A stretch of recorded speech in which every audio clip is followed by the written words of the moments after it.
Sports nutrition. Most athletes know what they should be eating when they're training and competing, but with all the events getting canceled this year due to COVID-19, is your training and sports nutrition taking a back seat? Are there some common mistakes that most athletes make in their nutrition now?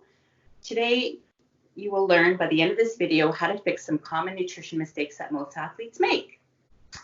Today, I'm interviewing Kristen Yarker, registered dietitian, and she's very knowledgeable in sports nutrition and helps athletes optimize their training and nutrition goals. Kristen lives here in Victoria, BC, and sees clients all over the province. She's also the author of the Easy Sugar Detox Cookbook, which I have. It's a great cookbook.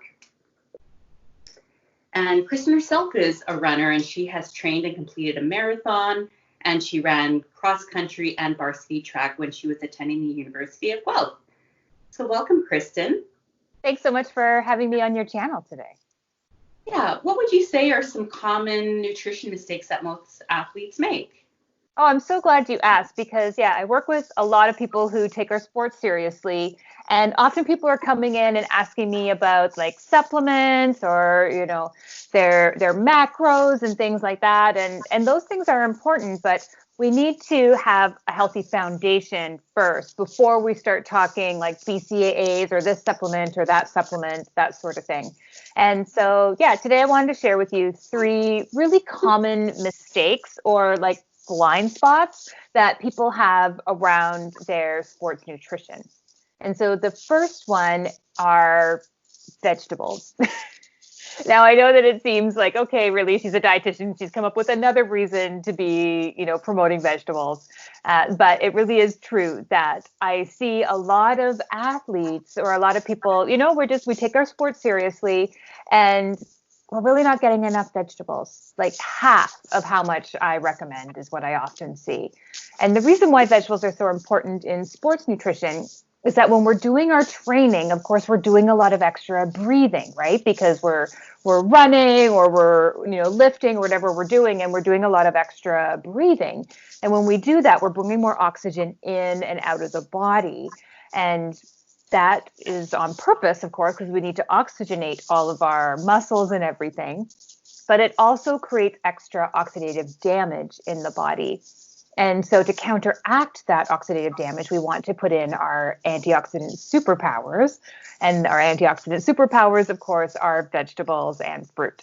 And so I recommend, as a good kind of baseline, at least 7 fist-sized servings of vegetables and fruit a day. And so that pattern might look like 1 serving of fruit at breakfast, 2 at lunch, 2 at dinner, and then 1 at a snack, say at 2 times a day. And then you're hitting at least that 7, and then you can go up from there. But 7 fist-sized servings of vegetables is one great kind of foundational thing, one blind spot that I would say athletes often have. Absolutely. And so then a second kind of blind spot or a thing that often people get wrong is that they aren't hitting the maximum recovery window for eating after they train. And so, you go out, you put the effort in. I want you to be able to reap as much fitness, as much muscle building after your training session as you can, right? If you get out of bed or, you get off the couch, you go out and train, you want to get stronger from it. And also, particularly for, athletes like you and I, Charlene, who are getting, a little further past 20, we need to be able to do everything we can to maximize our recovery because recovery takes longer for us. And so we want to be eating within a certain period of time after our training when our muscles are particularly wide open and they'll take in what we need to get stronger and to maximize our recovery. And so that window after we train is, well, in the ideal world, 30 minutes, but really we have up to 2 hours to eat after we train in order to hit that window when the muscles are wide open. And we want to be eating some protein-rich foods and a source of carbohydrates in that window, that ideally 30 minutes, if not 2 hour window after we train, so that we can be putting in the amino acids, the building blocks, we can make those muscles stronger, And so that we can be putting in the carbohydrates, which rebuild our glycogen stores, which is like the fuel that our muscles will run on, particularly for us runners who are doing, or cyclists, swimmers, like people who are doing more cardiovascular type of exercise. And so I often see people who are, say, trail runners, like yourself, Charlene. If you're driving out to do a run, you might go out for, you drive there, you run, and then you might stretch in the parking lot maybe, and then you get back in your car and you drive home, and then you shower, and then you make some dinner. And so it can be longer than 2 hours after you finish training that you're eating, and you've missed that maximum window, that ideal window. And so it's a good idea to bring something with you to have in the car or in the parking lot, while you're standing around stretching and that, and then get in that car and continue on home. Absolutely. And I do that personally. I always have some muffins or, a protein drink, for example, to sip on the way home. And then, have your meal a couple hours later. Absolutely. It's a great idea. Like a muffin and a protein drink is a great example of something you can bring, easily in the car. And then the third tip is that I often see people getting wrong is around sports drinks. Either people are using them when they don't need them, or they have a need for them and they're not using them. And so if you are using them when you don't need them, that's just extra sugar calories that you don't need. But if you're not using them, it means you're not being able to get as good a training session in.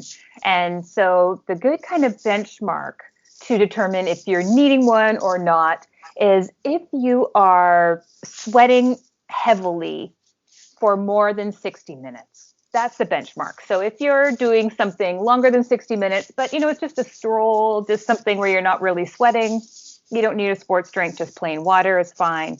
Or if you're sweating heavily, but your workout, say half an hour, 45 minutes, you don't need to fuel with anything, maybe a little water.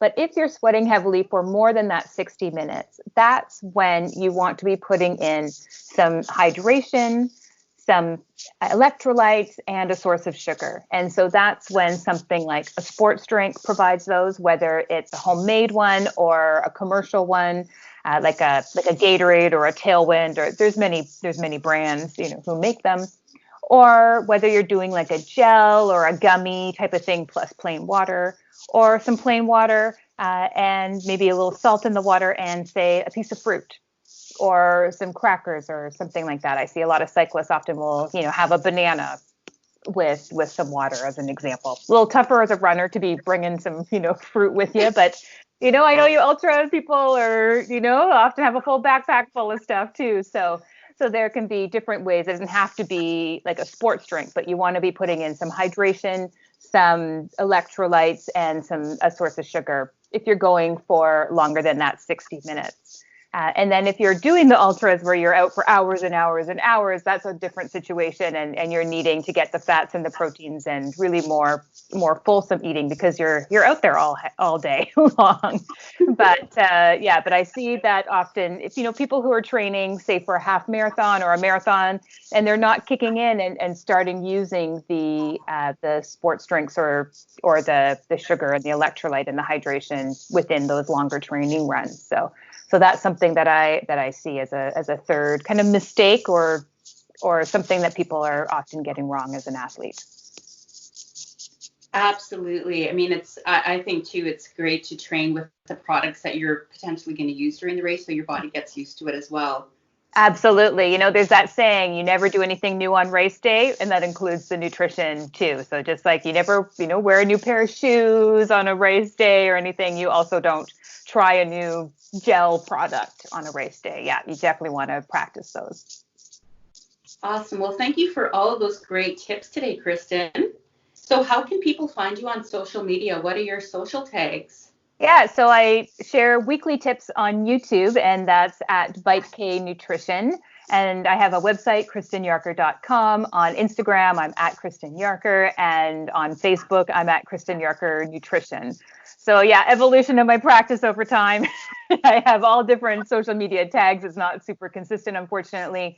But I think, Charlene, you're going to include those links in the description box below this video, right? So people can find me easily through that.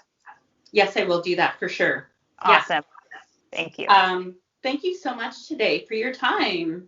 It was great to connect with you this way in our COVID reality to have a virtual conversation. Exactly. Well, hopefully this isn't for long. Thank you for watching today. For a video on foam rolling for runners, please click here. For a video on how to make your own bath bombs on a budget, please click here. If you like this video, please let me know. Please hit the subscribe button so that you never miss a video. I hope you have a great day, and thanks for watching, and we'll see you again next Friday. Bye for now.